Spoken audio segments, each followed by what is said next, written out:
Mr. Farage, thank you for being here. This is my first interview, so I will do my best. But Mr. Farage, can you please explain to our Dutch viewers who you are? Well, I'm a businessman, somebody that worked in the City of London, involved in international finance, and in 1990 I saw Britain sign up to something called the exchange rate mechanism, where we pegged the level of sterling against the Deutschmark as a precursor to joining the euro. And I thought, as a businessman, this is mad. The British economy and the German economy are different things. Yes. It can't work. Sure enough, it didn't work, and that led me to thinking more deeply about what was the European Union? What was it for? Did it make sense? And I concluded in the mid-1990s that it didn't make sense in a globalised economy to lock ourselves into a customs union with our European partners. Didn't make sense for Britain economically, and it certainly didn't make sense for Britain in democratic terms. And so I pledged then that I would start to get involved and stand in elections, and since that time I've been chairman and leader of the UK Independence Party, and we went from nowhere back in the mid-90s to coming second across the entire United Kingdom in the European elections of 2009. I do try and tell people still that I'm not a politician, but that argument's wearing a bit thin. Okay. I want to talk to you about Turkey. Turkey is a candidate member state for quite some time. What do you think about Turkey? Should Turkey become a member of the EU or not? 98% of the landmass of Turkey is in Asia. Yes. So how it can join Europe is beyond me. What we've got here, and Barroso once was honest about it, Barroso once described the European Union as the first non-imperial empire. Namely, they're not doing it with armies, they're not doing it through invading, they're doing it economically, they're doing it politically, and therefore I can see from their perspective why they want to expand constantly. You know, keep expanding, and then you take people's mind off what's actually going wrong within. It's a classic tactic that's been used by empires, you know, through thousands of years of history. I would have thought that Turkish membership of the Union would be an even bigger mistake than allowing countries like Romania and Bulgaria in, both of which should never have joined. They did not meet the criteria in any way at all. But they're quite small countries, so much as they have an effect upon us, it's a relatively small effect. Letting in a country with a population of approximately 75 million, but growing very rapidly, you know, due to be 100 million by 2025, there is a cultural problem in that whilst Turkey maintains a secular government, it is an Islamic country, and you know, there are problems there. But also the real problem, of course, is that if they join the European Union, they will have the total free rights of movement. And that will mean many, many millions of Turks heading to our countries, seeking jobs and seeking a better life. And, you know, I'm not blaming the Turkish people who want to do that, because we all want to better ourselves, but it is wholly irresponsible for Western governments and the European Union to say to people in poor countries, you may come to a relatively rich country, you can work here, you can enjoy social security, your children can benefit from the education system, you can use our health service. I mean, it is mad.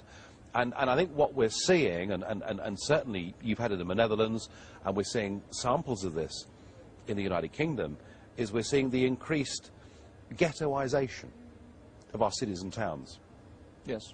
Where different groups live in different parts, where never the twain shall meet, where we live in societies that are increasingly divided, societies that are increasingly less comfortable and less happy. And I have to say, I mean, I've always taken the view that of all the countries in Europe, the British have always been the most liberal. You know, we had a very big empire. When the empire went, we accepted lots of people, whether it was from Jamaica or India or wherever else it may be, and the British have been the #1 at assimilating different cultures and different races within our country. We've been highly successful at it, but that's all fallen to pieces in the last 5 or 6 years. Okay. You know, where every market town in England now has a Polish ghetto, where there is acrimony that exists between the local population and the Polish population. And if we do that with Turkey on a scale that may be 3 or 4 times the size of what we've done with Poland and the rest of Eastern Europe, that I would suggest that's bad news for all of us. And that is the main reason that we should oppose Turkish membership of the Union. Okay. And of course it costs also a lot of money because Turkey is a very big and poor country. Yeah, I mean, in terms of transfers, in terms of regional policy, I mean, clearly that's that's where the money would go. But I think I mean clearly money matters and money is important, and particularly as we're looking at bailing out Greece and possibly Portugal and Ireland and maybe even Spain, money matters. But the health and happiness of our nations and societies matter even more than money. Yeah. And what about the problem? It's an Islamic country. You believe no Islamic country could join EU, or don't you believe so? Look, Albania, for instance. I mean, look, you know, there are tensions that exist between fundamental strains of Islam and Western civilization, and there are points of contact at which the two appear to be incompatible. Now, having said that, there are plenty of moderate Islamic people, and many of them are members of UKIP. I mean, we've had Islamic candidates standing for UKIP. But you've got those extreme strains of Islam that are potentially very dangerous and quite corrosive in terms of forming a cohesive society. And to say to 75 million people, you know, a proportion of which will be from the extreme wing of Islam, you have total free rights to come to our country and set up your store here. No, it doesn't make any sense at all. Okay, well, thank you very much. About one of the last questions I want to ask you is about Sarkozy and the expelling of Roma people from France. You know, a lot of Roma people come to France, and Sarkozy says, we don't want you here. What do you think of that? Well, I mean, there are roughly 4 million Roma in Romania who are living under conditions of prejudice and intolerance that we haven't seen in Europe. I haven't seen in my lifetime, but we haven't seen since the Jews in Germany in 1930. That may sound extreme, but I'm sorry, I've been there, I've been to Roma camps and communities, I've seen it. So, again, it was irresponsible to say to all of them, if you want to come to our countries, you can. Now, Sarkozy got away with the expulsions because for the moment, under transitional arrangements, he's allowed to do it. But from the 1st of January 2014, Sarkozy will not be able to do what he's recently done. And it's a classic example of what we've all signed up to. You know, this is not about a common market for trade. This is about a political union. And it's about us as nation states losing the ability to decide who can come to live, work and settle in our countries. And that's a fundamental principle of a nation state. If a nation can't decide who comes to live within it, does it continue to be a nation state? Now, I've seen some rumblings from the Dutch government that they're going to come to Brussels and they're going to bang their fist on the table and they're going to say, look, we want much more control in the Netherlands over who comes to our country, and I wish them luck. But I'm afraid it's not going to work.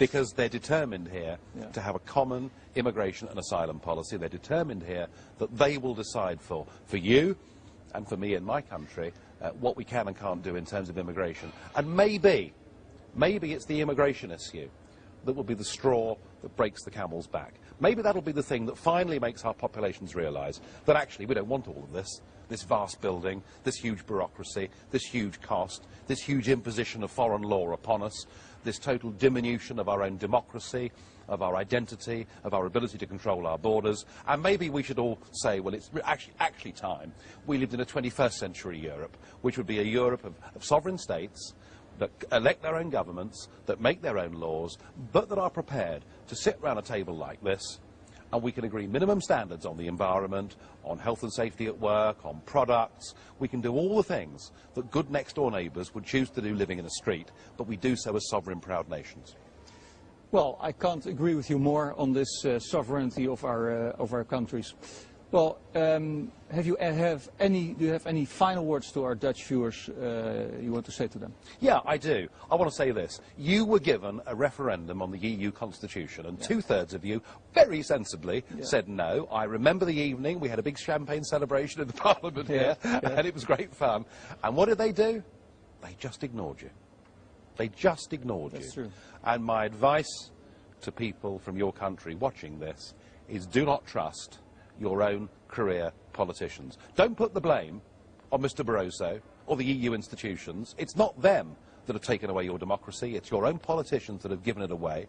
And do not give your vote to those so-called major parties that have done this to you. Vote for alternatives, push for referendums, and I hope that within the next 10 years, your country and mine will be neighbours, trading partners, and all of those things, but we won't be together in a political union. And I want my children to grow up in a country that they can call their own, and I would have thought that was a good, normal thing for all of us to want. Well, I couldn't agree with you more again, so thank you very much for joining me in this discussion. And I hope to see you a lot of times here in this building. Thank you very much.